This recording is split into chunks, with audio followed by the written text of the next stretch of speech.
Greetings and salutations, viewers. Welcome to another episode of Game Break. I am Charles, coming to you today with another episode of Everlasting Summer. A very apt name for a game that does not seem to end. I feel like we've been at this pioneer camp for months, not days. Probably because it's taken months to record this. We still do not have any answers as to why Semyon happens to be at this pioneer camp or what the heck's going on. Is it a time warp, alt dimension, a fugue state? Who knows? I believe we're on to day 6, maybe? 5 or 6. But last time round we went hunting for some cake ingredients, and then the cake got massacred, and we faffed about for a bit, and I still don't know just what's going on, why some of these characters start going sideways with no explanation or justification or context as to why they're going sideways, but I don't know, it's a new day. I'm hoping we're gonna get some answers today. It would be nice. Alright, we're on day 6. Let's see what happens on day 6. Because theoretically, logistically, day 7 is the end game. So maybe today we'll actually start going towards that. We'll learn some things. Hey, let's find out.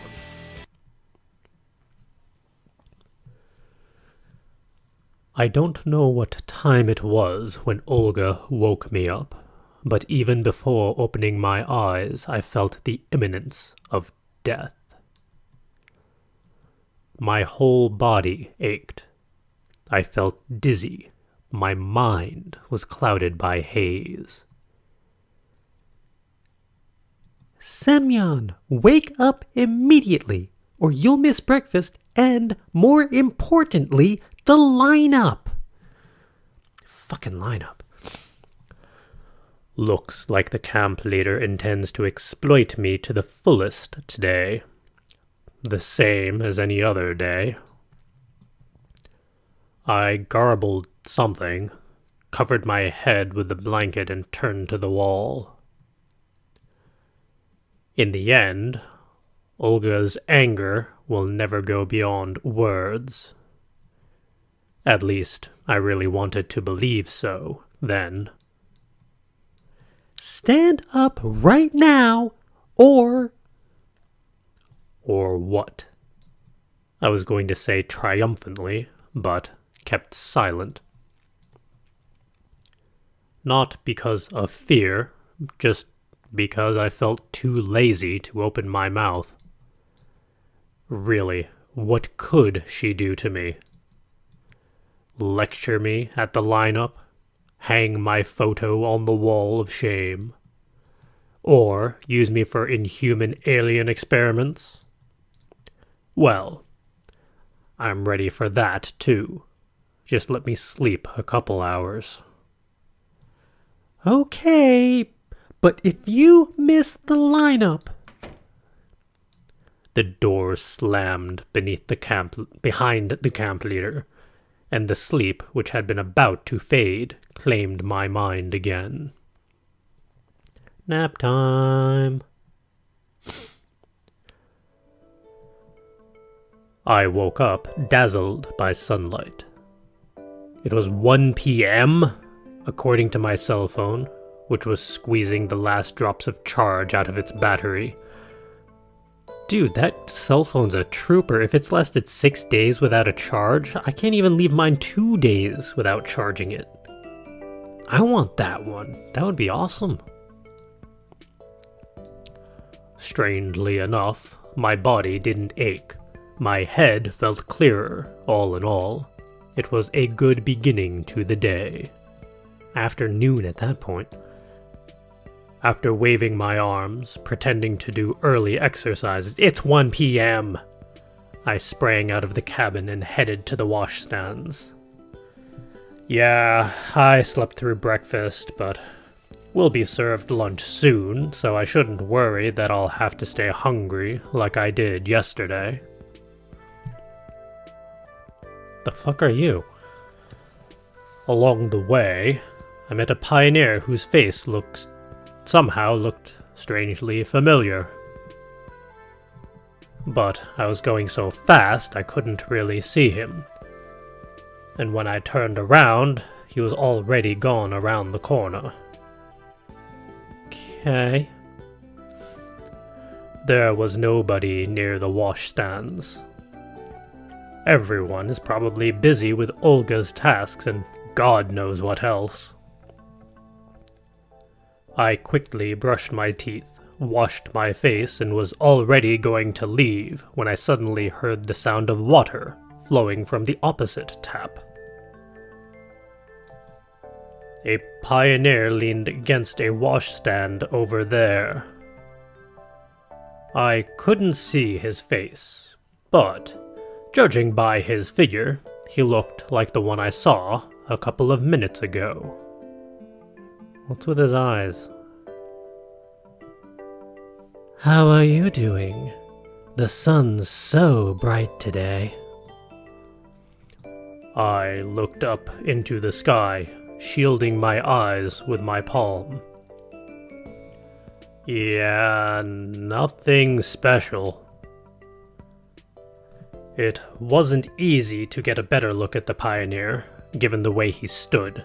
The bright sunlight that reflected from the water and shiny metal surfaces of the washstands heavily obscured his face, and I wasn't able to distinguish any single feature. The camp leader is angry today.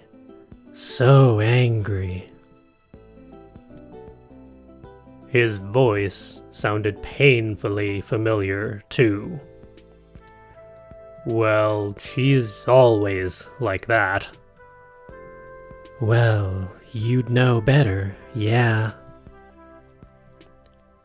I tried to remember if I'd ever heard this voice or seen this pioneer before. Well, see ya.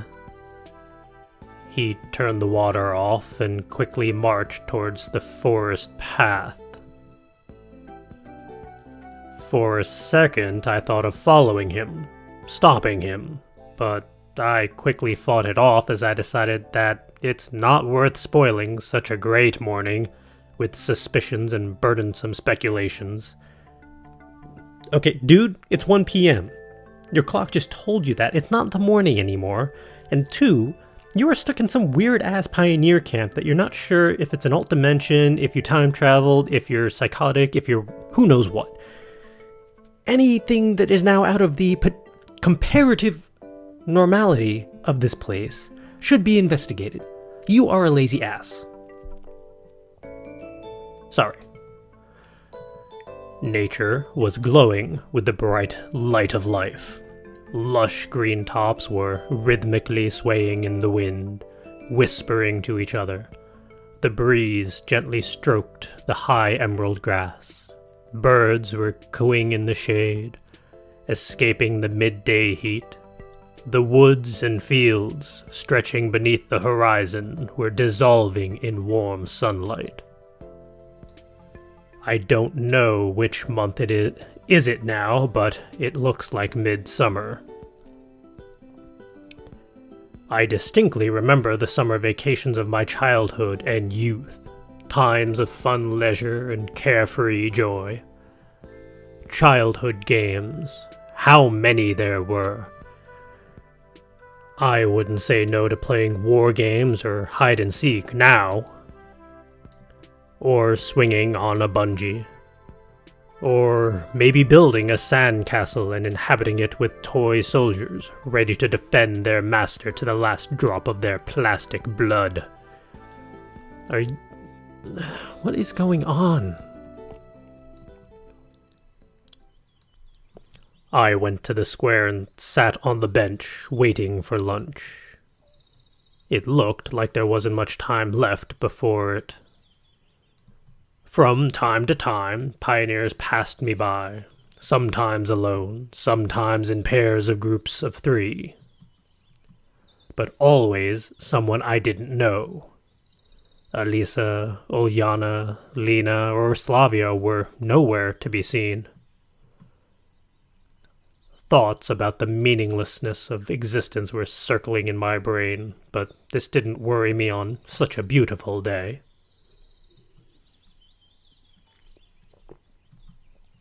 Just think about it. Who could think of grieving for his life lived in vain or lost early while basking in the rays of such a friendly sun? Certainly not me. I looked upon Genda.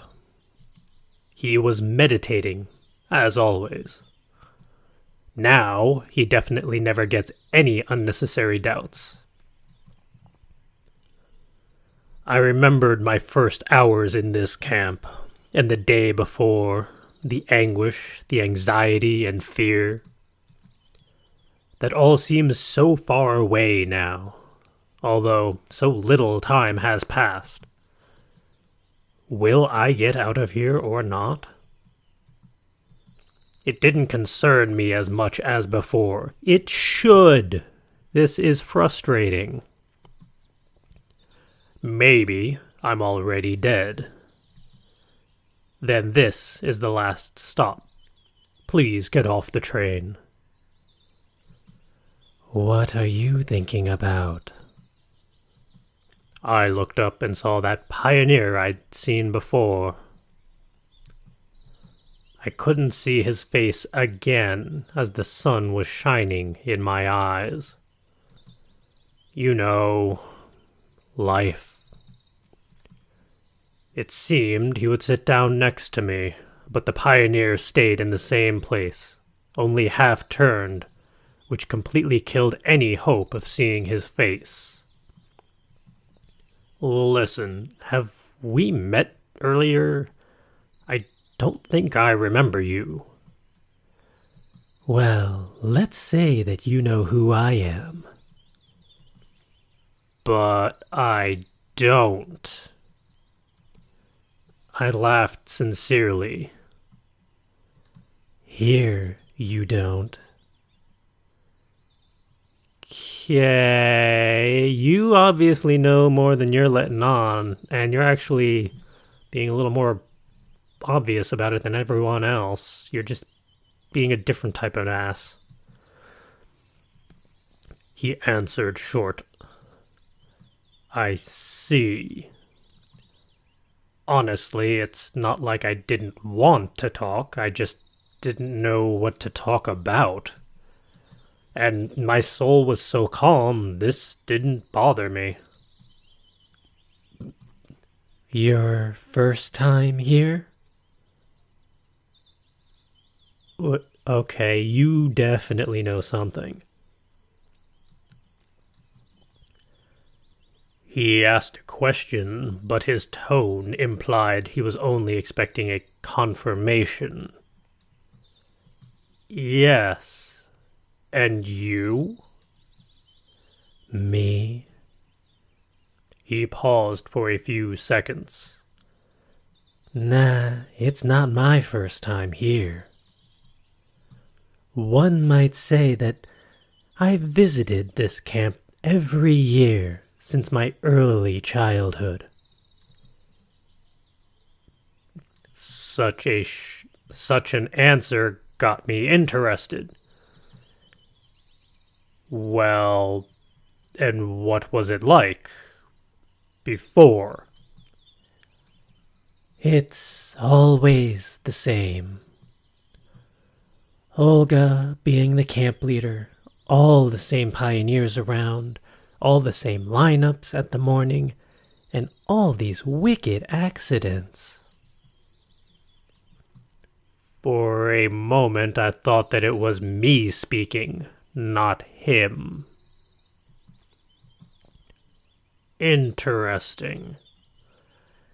It's just that with every new... He hesitated. Year.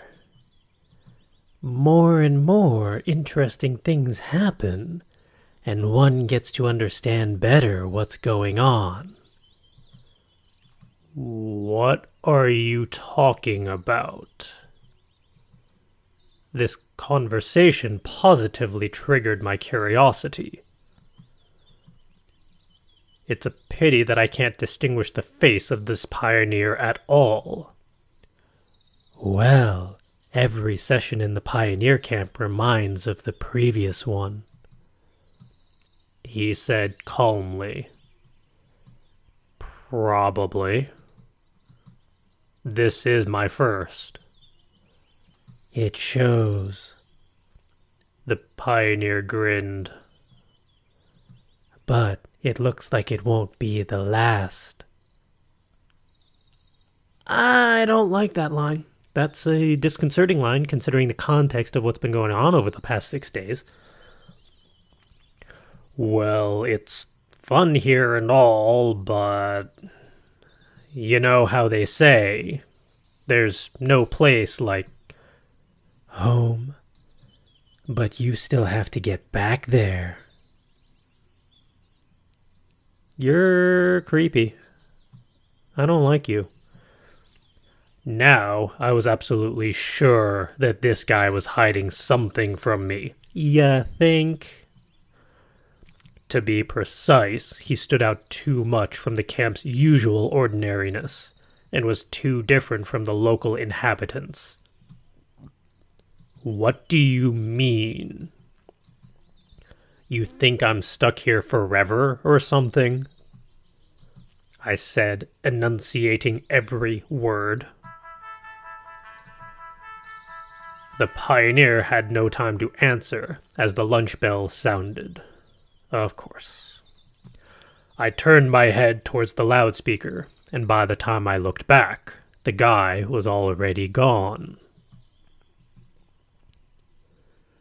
Thousands of theories and speculations instantly appeared in my mind, but I stopped myself, remembering all the apparent normality of this camp.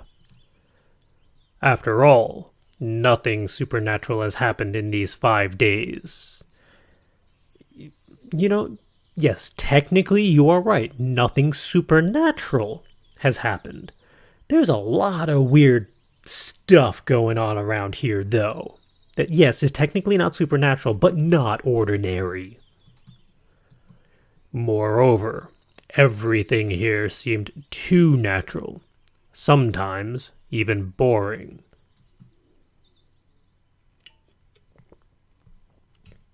Maybe this pioneer didn't mean anything by that, and I just misunderstood him. Thinking that, I went to the canteen, intending to feast. Sometimes it seemed to me that lunch here is akin to the crowds around the soup kitchens during a famine. Pioneers were running around, pushing each other, trying to crawl through for their first meal and take the most comfortable table. I was calmly standing and patiently waiting for the cook to get me my assigned food rations. For lunch today, we had oroksha, which I didn't really like. I sat in a corner and mentally rejoiced that I will be able to eat in peace. That's not going to last forever, I'm sure. My table was the farthest from the kitchen. I could reasonably hope that the pioneers who were looking for a free place wouldn't reach it. Or would reach it last. However, when I moved on to the main course, Slavia, Shurik, and Elektronik appeared from the crowd. Can we? I had nothing against their company. Of course. Lunch was going surprisingly calmly. Even Elektronik wasn't jabbering, as he usually does. I finally finished the meal, sprawled in my chair, and, satisfied, clicked my tongue. Listen, do you know this pioneer? I saw him today. You know, he's so... I suddenly realized that I didn't really know how to describe him. Well, a about my height. Same constitution. Hard to say from such a description. Slavia smiled. Well, we have half a camp of such guys if it comes to that. All in all, they were right. Why are you asking? It's just that I met him today, and it seemed like I haven't seen him here before. Look in the canteen. I don't think he'll miss lunch. Fair point. Why didn't I think of that? That's it. Okay, guys, enjoy your meal. I got up and started to slowly walk along the rows of tables. Lena and Xenia are sitting over there. I gave them a friendly smile. Elisa and Ulyana are laughing and arguing about something. Olga, surrounded by pioneers. Good thing she didn't notice me. There are hardly any free seats, but the guy from this morning is nowhere to be seen. The situation is getting more and more interesting. Looks like I won't find him here. Maybe he already had lunch. I headed to the exit. It was so hot outside that it seemed like you would instantly melt after coming out of the shade. I suddenly felt like sleeping. Don't you dare. Don't you dare. I yawned and headed to the camp leader's cabin in order to follow the domestic interpretation of the Archimedes principle. Don't you frickin' dare. In the end, Olga is unlikely to return anytime soon. At least I think so. And I will definitely have a couple of hours of rest. You just slept in until 1 p.m. Had food, and now you're tired again? Anyways, I really don't expect any other options to arise. Especially in this heat. The heavenly coolness in the cabin became my salvation.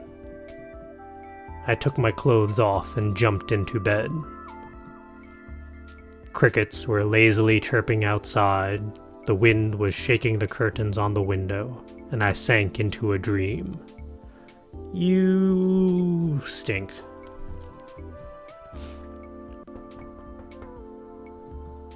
Knocking on the door woke me up. The knocks were soft, but insistent. I reluctantly got up and went to open it. Strangely, there was nobody on the doorstep. I rubbed my eyes and stepped out to look around. All the same, no one around. A dream, maybe?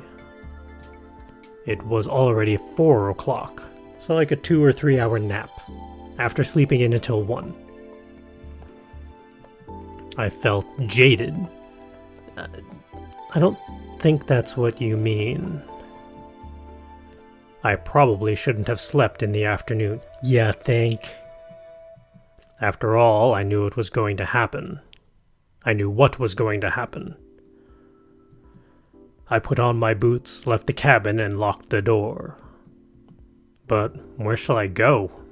All in all, there is not much time till dinner. A sudden thought came to me that it would be nice to refresh myself, so I went towards the beach. The sun had passed the midday mark a while ago. Yeah, before you got up at 1. It gets dark early here, in the south. I squinted and looked up at the flaming disk. Who was that just now? I flinched. The same mysterious guy was standing in front of me. And once again his face was hard to see due to the bright light. For a moment, the sun blinded me so I could not see anything besides the faint contours of objects. Are you stalking me? Nope, I was just passing by, he answered calmly. Then you should know better. So, you haven't seen anyone? Correct. Why'd you blink? I rubbed my eyes, but it did not help. Why didn't I see you at lunch? I asked bluntly. I wasn't hungry. He laughed. Stop blinking. Oh, for fuck's sake. I blinked a few times and my vision came back, but the pioneer had miraculously disappeared once again. What the hell is going on here? I would like to know. Now I was absolutely sure that there was something strange about that guy. He must be directly related to everything happening around here. It's a bit of a jump to conclusions, but contextually, yeah. Chances are, yeah. I will have to find out. Well, if you stop sleeping. But for starters, it's good to confirm that I am not mistaken, and that he is not just a local pioneer. It was quite crowded at the beach. It looked like everyone from the camp was here. Well, no wonder it's so hot outside. Olga was standing just a bit further apart from everyone, keeping an eye on her army of pioneers. As soon as I thought that coming here might not have been the best idea, she noticed me. Hey, Semyon! You weren't at the lineup, and in general, you are just lounging around all day. I didn't know how to answer. And just how are you planning on becoming a proper pioneer? She continued more softly. Oh.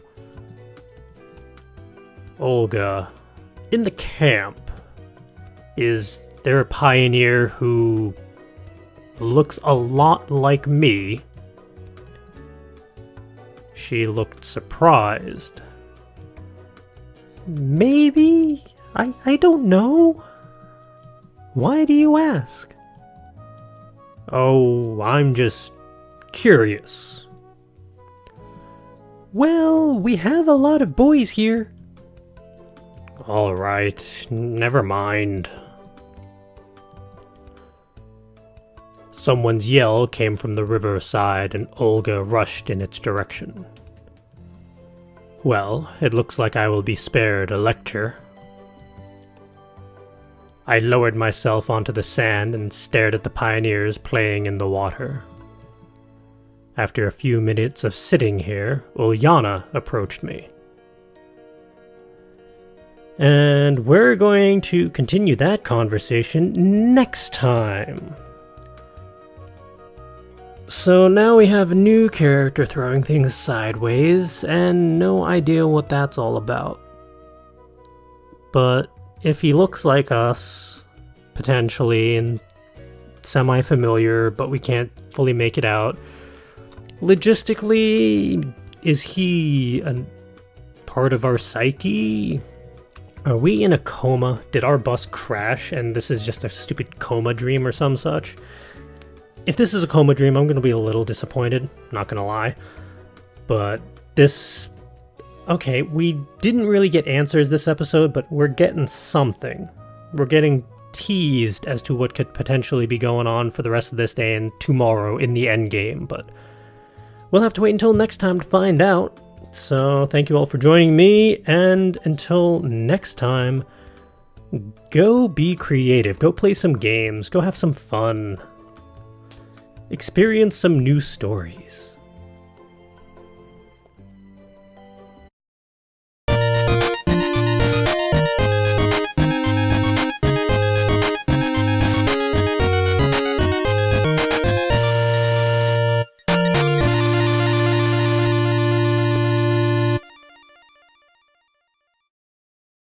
sideways with no explanation or justification or context as to why they're going sideways, but I don't know. It's a new day. I'm hoping we're gonna get some answers today. It would be nice. All right, we're on day 6. Let's see what happens on day 6. Because theoretically, logistically, day 7 is the end game. So maybe today we'll actually start going towards that. We'll learn some things. Hey, let's find out.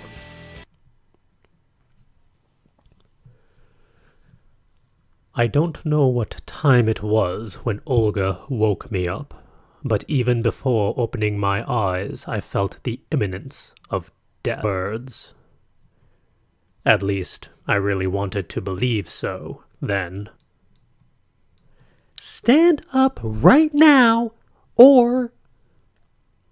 Or what?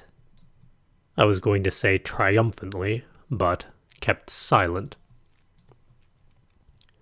Not because of fear, just because I felt too lazy to open my mouth. Really, what could she do to me? Lecture me at the lineup? Hang my photo on the wall of shame? Or use me for inhuman alien experiments? Well, I'm ready for that.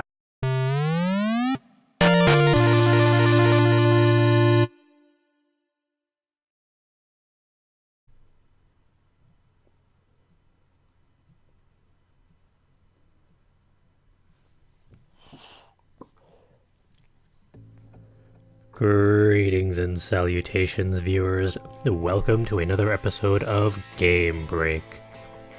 I am Charles, coming to you today with another episode of Everlasting Summer. A very apt name for a game that does not seem to end. I feel like we've been at this pioneer camp for months, not days. Probably because it's taken months to record this.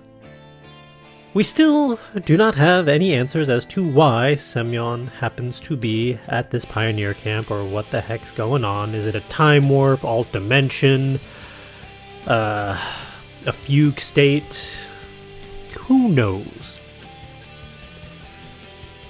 I believe we're on to day 6, maybe? 5 or 6.